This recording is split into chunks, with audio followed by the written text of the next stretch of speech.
C'est le débat de ce Smart Impact. On parle de la place du vélo dans nos villes en France, mais aussi en Europe avec Sylvain Rédélé. Bonjour. Bonjour. Bienvenue, vous êtes le directeur général de Mobilité Demain.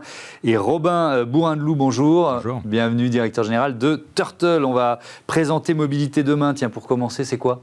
Mobilité Demain, on accompagne les employeurs publics et privés dans leur politique de mobilité durable. Et on accompagne leurs collaborateurs dans le changement de comportement de mobilité.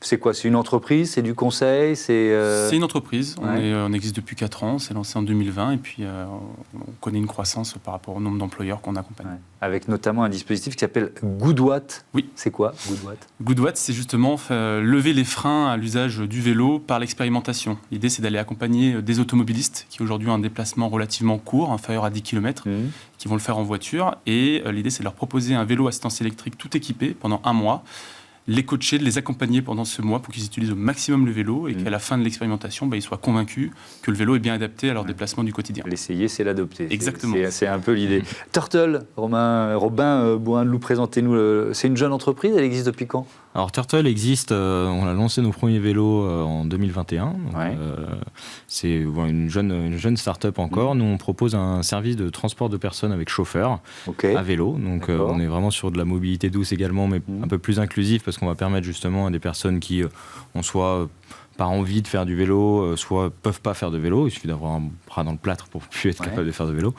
Donc on a des vélos avec chauffeur qui peuvent prendre 2 passagers, qui sont réservables depuis une application mobile, et on propose des trajets qui sont généralement moins chers, plus rapides et plus écologiques évidemment. Vous en êtes tout du développement de Turtle ? Ça progresse plutôt bien parce qu'on a donc nous lancé notre première expérimentation avec 5 vélos. On a aujourd'hui 60 vélos à la suite des Jeux Olympiques. Donc on commence vraiment à devenir un peu significatif sur le transport à Paris. On a pas mal d'objectifs de développement sur l'aspect du coup transport de personnes de particuliers. Et on développe aussi de plus en plus la partie entreprise, notamment pour développer les événements plus durables avec des transports point A, point B ou entre deux sites sur la partie événementielle. D'accord. Il y avait la semaine européenne de la mobilité là, qui s'est terminée il y a quelques jours. Près de 3500 villes qui ont participé, évidemment prioritairement en Europe, mais il y a quelques participants ailleurs aussi. Le vélo, c'est une histoire de grande ville, Sylvain Rédélé ? Pas forcément, et je pense que le vélo assistance électrique, c'est justement qui s'est beaucoup développé ces dernières années, un vecteur pour aller chercher au-delà des distances plus longues, des dénivelés différents, et donc un usage aussi en périphérie, voire en zone rurale. Même si aujourd'hui, on constate que les distances pour l'usage du vélo sont plus adaptées en ville, puisqu'on est sur des trajets plus courts et le nombre d'infrastructures est plus important. Pour autant, la périphérie se développe très vite aujourd'hui, les banlieues des grandes villes, les premières, deuxièmes couronnes. Donc là aussi, il y a un très fort potentiel et c'est là où on peut aller chercher davantage. Ouais. Paris est quand même très nettement en pointe en termes d'équipement, de pratique, ou alors elle est rattrapée ou challengée par d'autres grandes villes françaises ? Paris, la particularité, c'est que la part de la voiture est très faible. Elle a très fortement baissé ces dernières années. Attendez, moi, j'ai été totalement surpris par un chiffre qui illustre ce que vous venez de nous dire. C'est une étude Paris Région qui a été publiée en avril dernier. Moi, j'aurais sûrement dit l'inverse, mais bon, 11% des déplacements qui se font à vélo et seulement 4,3% en voiture. Oui. Je me suis pincé quand j'ai vu le chiffre. Ça met Paris loin devant les autres capitales régionales ? Alors, dans la France entière, Paris est la seule ville où le vélo est 3 fois plus important en nombre de déplacements que la voiture. Pour autant, la part modale du vélo, 11% pour Paris, ça le place dans le top 5, top 10 français, mais on a des villes avec des parts modales vélo plus développées, comme Strasbourg, Grenoble ou Bordeaux, où l'usage du vélo est plus développé en tant que tel, mais où par contre, la part de la voiture est aussi plus importante. D'accord. Donc la vraie particularité de Paris, c'est la faible place de la voiture. Ouais. Et si on compare Paris à d'autres grandes villes européennes, d'autres capitales européennes ? Alors là, sans commune mesure, on a Copenhague où on a une part modale du vélo qui est de 50%, donc un déplacement sur 2 est fait en vélo. Les Pays-Bas, de manière générale, on est à un bon 25-30%, ou en Allemagne, on est autour de 15-20%. Donc en France, on est quand même plutôt dans le peloton, le groupe derrière, dans le groupe éto que dans le peloton de tête, mais les progrès sont significatifs, surtout depuis la période du Covid. Robin Bourrin-de-Loup, est-ce que ces chiffres vous ont surpris d'une certaine... forcément non, puisque vous bossez sur Paris, mais quand même. Ils ne me surprennent pas vraiment parce qu'en effet, le Covid a été un déclencheur majeur de changement un peu de mentalité. Paris a en effet la spécificité d'avoir commencé très tôt les infrastructures cyclables et de les avoir fortement accélérées pendant le Covid. Aujourd'hui, on a des infrastructures quasiment partout.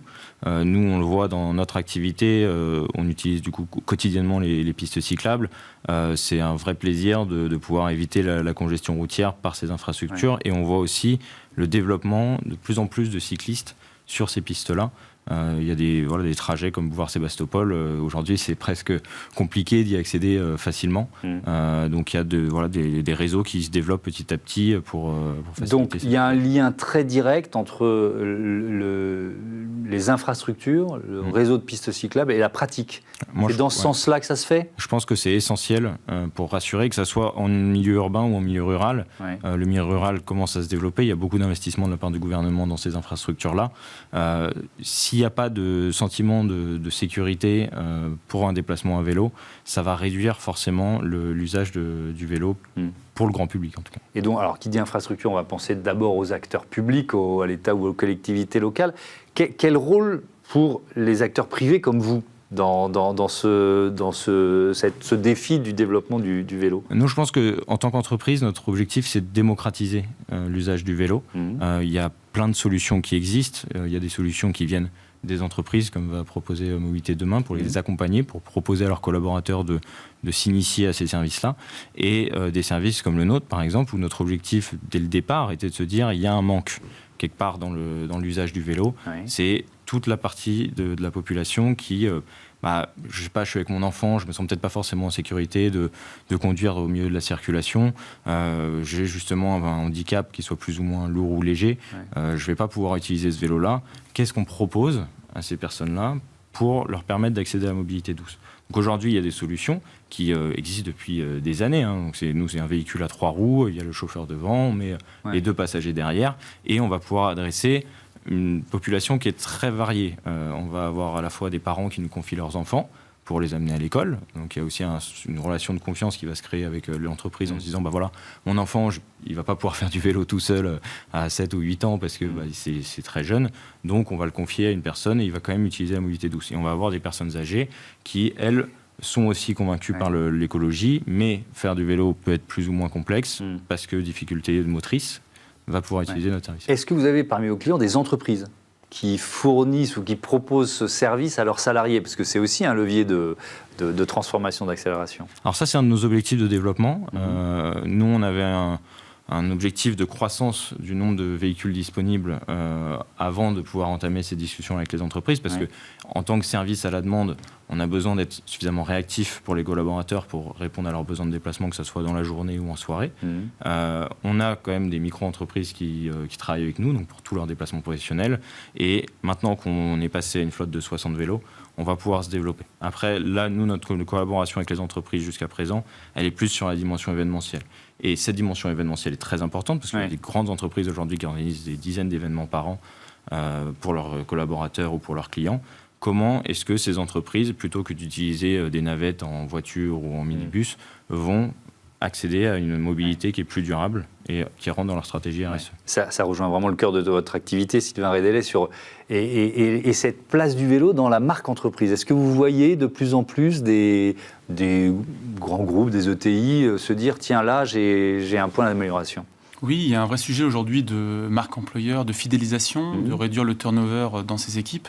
Et aujourd'hui, les actions RSE ou RH pour donner des avantages à ces salariés sont importantes.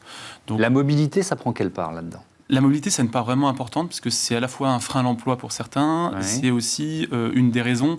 Je crois qu'un tiers des personnes qui changent de travail, c'est lié à la mobilité et la distance domicile-travail. Donc finalement, permettre à ses collaborateurs de se rendre au travail plus facilement, avec plus de bien-être ou en être plus en adéquation avec son mode de transport, c'est quelque chose d'important pour fidéliser ses équipes. Donc les employeurs le font, pour leur image de marque également, et parce que même en termes de bien-être des équipes et de productivité, ils y trouvent aussi leur compte. Donc il y a un retour sur investissement en fait, qui est bien réel pour l'employeur. Et côté collectivité publique, là on parle d'investissements qui peuvent être quand même importants en termes d'infrastructure. C'est un mouvement de fonds qui continue. qui accélère ou qui, au contraire, est en train de freiner?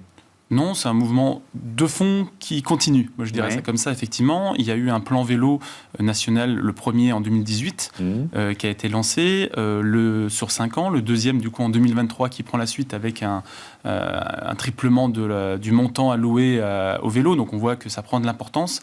On va dire que le vélo est maintenant enfin pris au sérieux par l'État comme une vraie solution alternative à la voiture et pas seulement un moyen de loisir le week-end. Et donc, on voit la pratique du vélo qui se développe. Seulement, il n'y a pas que l'aspect infrastructure. Et donc, les collectivités font leur rôle en ayant développé les infrastructures. Ouais. Nous, ce qu'on croit aussi, c'est qu'au-delà de l'infrastructure, il faut aller convaincre. Il faut aussi aller présenter le vélo aux usagers, leur dire, voilà, c'est une solution que vous n'avez peut-être pas envisagée jusqu'à maintenant, mais essayez-le. Vous allez voir, ça peut être adapté à vos déplacements. On revient au dispositif Goodwatt dont vous parlez tout à l'heure, parce qu'il y a un enjeu de pouvoir d'achat. C'est encore un des freins. Oui, aujourd'hui, lorsqu'on parle de vélo assistance électrique pour aller chercher des personnes un peu plus éloignées du vélo, un vélo électrique moyen, c'est à peu près 2 000 €. Ouais. Donc, c'est un investissement qui est important. Donc, c'est intéressant déjà que les personnes puissent essayer avant d'acheter ce mode de transport et de leur proposer des modes de financement aussi, de la location de vélo, de la location longue durée, du leasing. Et l'employeur aussi peut s'engager. C'est-à-dire il y a des dispositifs comme le forfait mobilité durable qui viennent financer les personnes qui viennent en vélo. L'employeur peut aussi mettre à disposition des vélos à ses collaborateurs. Et ça, c'est son dispositif auquel on croit et qu'on encourage aussi, puisqu'à la suite du dispositif Goodwatt, nous proposons aussi des dispositifs de location et de mise à disposition de vélos. Merci beaucoup. Merci à tous les deux et à bientôt sur Be Smart for Change. Voilà, c'est l'heure de notre rubrique Smart Ideas, une start-up à l'honneur, comme tous les jours.